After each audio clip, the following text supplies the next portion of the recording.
रामायण हिंदू धर्म का एक पवित्र ग्रंथ है जो महर्षि वाल्मीकि द्वारा लिखा गया है, जिससे हमें भगवान श्री विष्णु के श्री राम स्वरूप का वर्णन मिलता है, जिसके जन्म का मुख्य उद्देश्य रावण का अंत कर इस धरती से राक्षसों का विनाश करना था। आज हम जानेंगे रामायण की इस कथा के संदर्भ में जब श्री राम के हाथों रावण की मृत्यु प्राप्त हुई थी। कितने दिनों तक चला था श्री राम और रावण का युद्ध, किस प्रकार श्री राम ने रावण का अंत किया था, तो आइए जानते हैं। रावण एक महाज्ञानी पंडित था, जिसे इस समस्त संसार में महादेव का सबसे बड़ा भक्त माना जाता था। रावण ने वर्षों तक महादेव की कठोर तपस्या कर उनसे अनेकों वरदान की प्राप्ति की। वह शक्तिशाली तो बहुत था, परंतु उसका आचरण अत्यधिक दुराचारी था। वह सदैव अपनी शक्तियों का इस्तेमाल अनुचित कार्यों को करने के लिए ही करता था।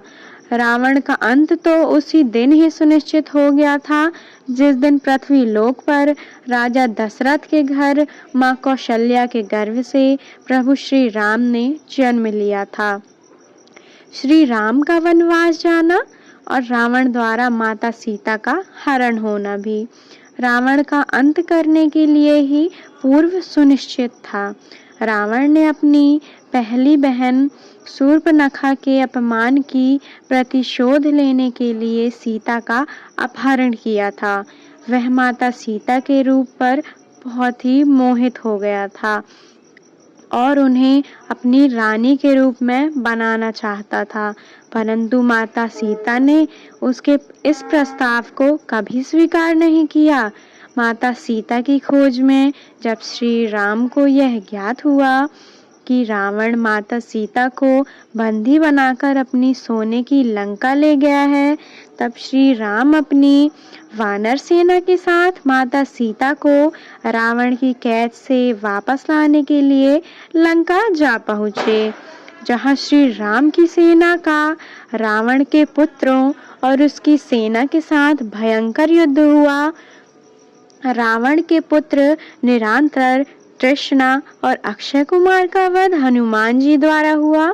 लक्ष्मण जी ने रावण के पुत्र अतिकाय और इंद्रजीत का वध किया और वानर राज बाली के पुत्र अंगद ने रावण पुत्र देवंत का वध किया था। वहीं रावण के महापराक्रमी अनुज भाई कुंभकर्ण की मृत्यु प्रभु श्री राम के हाथों हुई। अपने समस्त कुल का नाश होते हुए देखकर रावण ने अपने अहंकार को नहीं त्यागा। श्री राम और रावण का युद्ध रामायण काल का सबसे अंतिम और भीषण युद्ध था। तो आइए जानते हैं इसके संदर्भ में। अपने समस्त कुल के अंत के पश्चात रावण अत्यंत क्रोधित था। उसे ये ज्ञात हो चुका था कि उसके समस्त कुल की विनाश का कारण वह स्वयं व उसका अहंकार है। उसके पुत्रों व भाई कुंभकर्ण की मृत्यु के पश्चात कोई कायर के भांति युद्ध से अपने कदम पीछे नहीं करना चाहता था। उसे कहीं न कहीं यह समझ आ चुका था कि अब अंत का समय निकट आ चुका है। जब रावण के पूरे कुल का विनाश हो गया, तब वह रणभूमि में श्री राम से युद्ध करने जा पहुंचा। इंद्रदेव ने श्री राम से बोला, प्रभु, रावण अपने दिव्य रथ पर सवार होकर आपसे युद्ध करने आया है और आप बिना रथ के उससे युद्ध कर रहे हैं, यह मैं होने नहीं दूंगा। प्रभु, आप कृपया कर मेरे रथ पर सवार होकर रावण से युद्ध करने जाएं। श्री राम युद्ध भूमि में जाने के लिए इंद्रदेव के रथ को स्वीकार करते हैं। रावण ने क्रोध से बोला, आज मेरे मन की वर्षों से उबल रही प्रतिशोध की अग्नि शांत होगी। अब मेरे हाथों तेरा अंत होगा।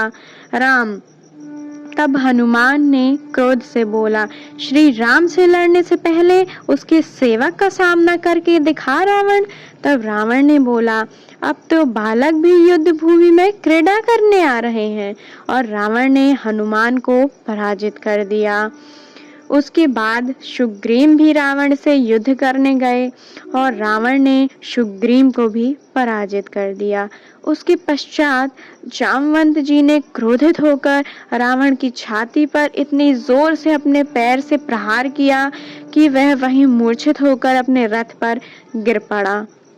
रावण को मूर्छित देखकर उसका साथी मातली रथ को युद्ध भूमि से बाहर ले गया।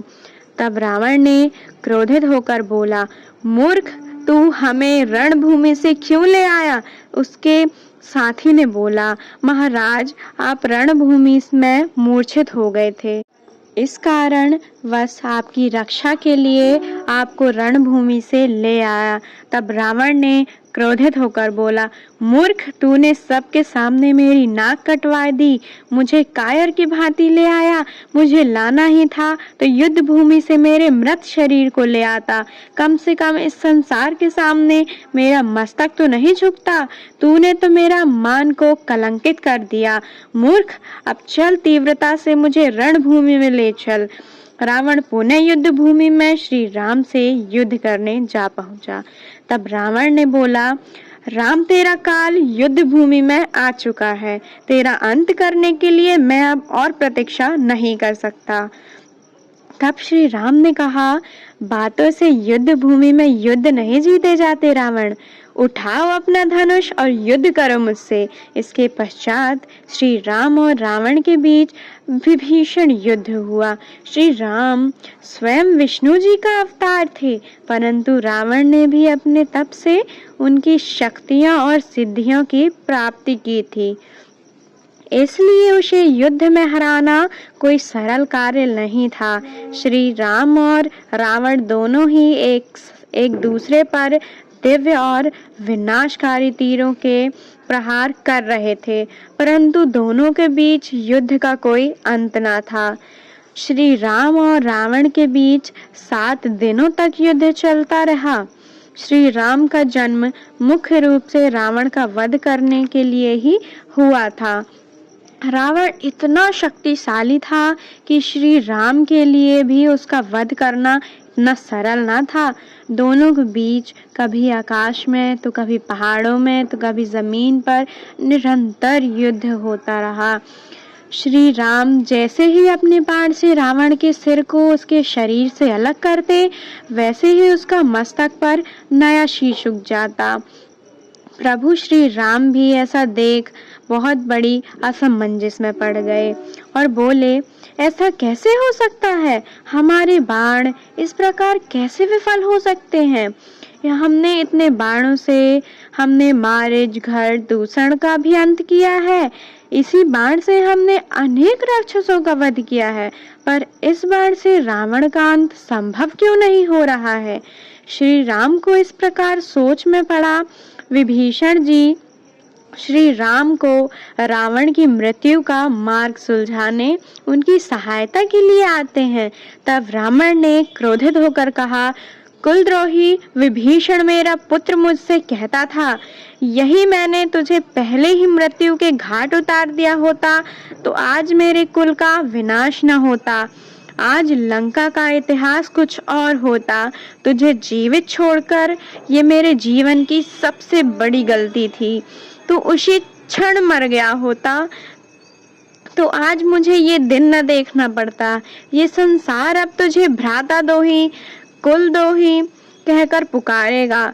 तब श्री राम ने कहा, रावण, विभीषण जी नहीं, अपितु तुम्हारा अहंकार तुम्हें समस्त कुल पतन के विनाश का कारण है।